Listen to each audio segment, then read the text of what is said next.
mas que vá mesmo, pelo menos uma vez por ano.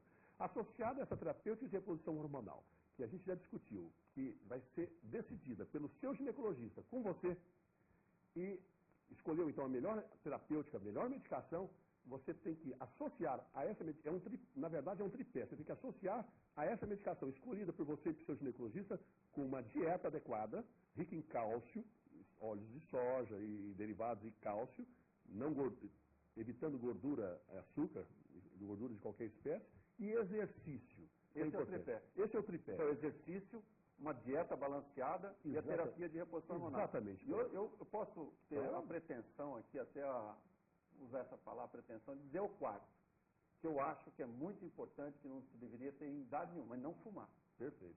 Eu acho que a mulher que entra nessa faixa etária fumando hoje está mostrando que o índice de doenças cardiovasculares tem aumentado muito nas mulheres que fumam nessa faixa etária. Aliás, complementando e corroborando com o que você está dizendo, a mulher que faz terapia de reposição hormonal clássica com estrogênio terapia não pode fumar, porque não combina, não deve. Não pode, isso tem que ficar claro. Se você está tendo terapia de reposição hormonal e fumando, não pode. Ou você larga uma ou outra, as duas não combinam. Não são compatíveis. Não. Então, José Eduardo, eu tenho algumas perguntas que eu gostaria de começar a fazer para o senhor o seguinte. Tem uma pergunta aqui de uma paciente, de uma pessoa, de uma telespectadora, que diz: minha mãe usa hormônio há mais de 5 anos. Ela não põe a idade, então eu não posso dizer. E gostaria de saber se a interrupção imediata, porque ela ficou preocupada com isso, do tratamento não trará danos à sua saúde ou se trará danos à saúde dela se ela interromper a terapia de reposição hormonal de forma brusca. Ela está tratando há 5 anos. Não tem problema nenhum. Pode interromper abruptamente, que não tem problema nenhum. Não vai ter. Não. O único problema que tem, se você interromper abruptamente, você vai ter onda de calor, suor frio, tudo, que você vai sentir, voltar, né? vai voltar aquele sintoma. Mas dizer assim, que vai ter um ataque do coração, que vai ter, como às vezes as pacientes, eu estou falando assim, elas pensam e me perguntam isso no consultório, que às vezes você vai ter um derrame. Não existe nada disso, pode parar. Só que eu aconselho você a procurar o seu ginecologista para ele te orientar, não só parar, entendeu? Como o melhor método adequado para continuar. Porque nós já discutimos aqui que ela só deve parar se ela estiver tomando estrogênio e progesterona continuamente.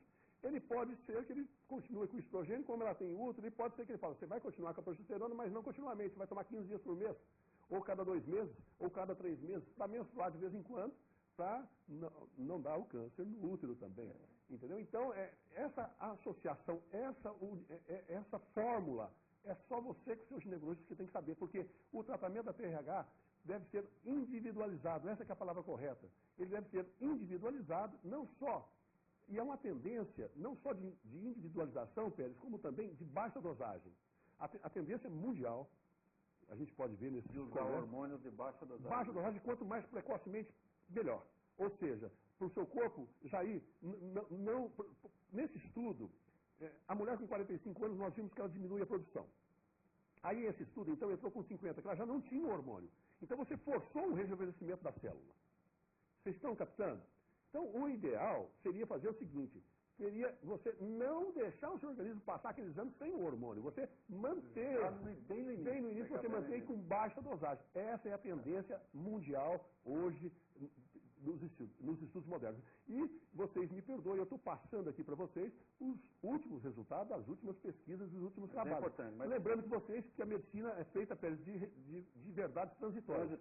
Perfeito? Então isso vocês têm que entender, que o seu médico é bem intencionado e ele vai te dando a medicação e te orientando de acordo com a ciência no dia que ele está vivendo. Tá lógico. Doutor José Eduardo, nosso tempo está quase se esgotando. Gostaria de algumas perguntas bem breves. Tem 2 perguntas assim que eu acho muito importantes. Isoflavona.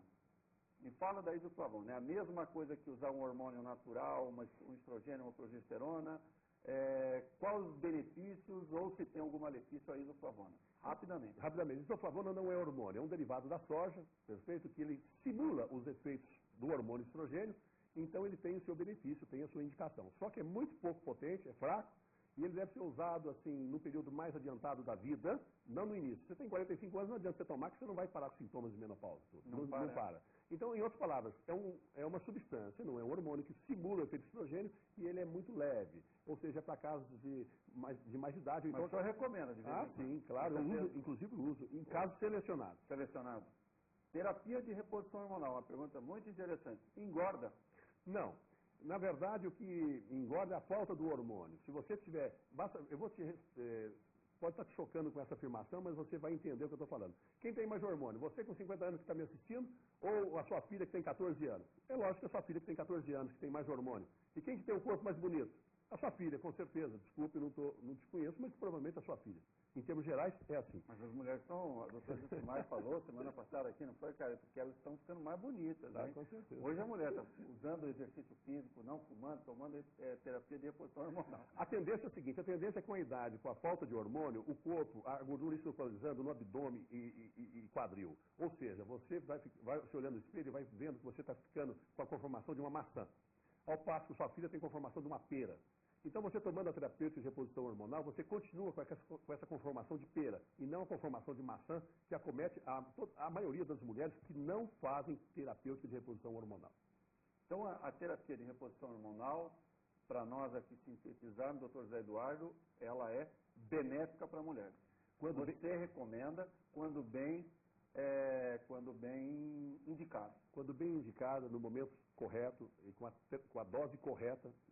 E individualizada. E individualizada, porque nós não discutimos aqui que existe a medicação via oral, que foi o objeto desse estudo, nós temos os colantes, os adesivos, nós temos gel, nós temos spray, nós temos os implantes para se implantar, temos injeções, então a gama é muito variada. Por exemplo, quem tem um problema de estômago ou de fígado não deve tomar via oral, pode usar o adesivo, ou quem tem problema de pele de alergia pode usar a injeção, o spray nasal, tá certo? Então, em outras palavras, discuta isso com o seu médico, que é a pessoa mais indicada para te resolver esse problema e te indicar a terapêutica de reposição hormonal. Muito bem, doutor José Eduardo Silveira, ginecologista, proprietário da Provida, um dos proprietários da Provida,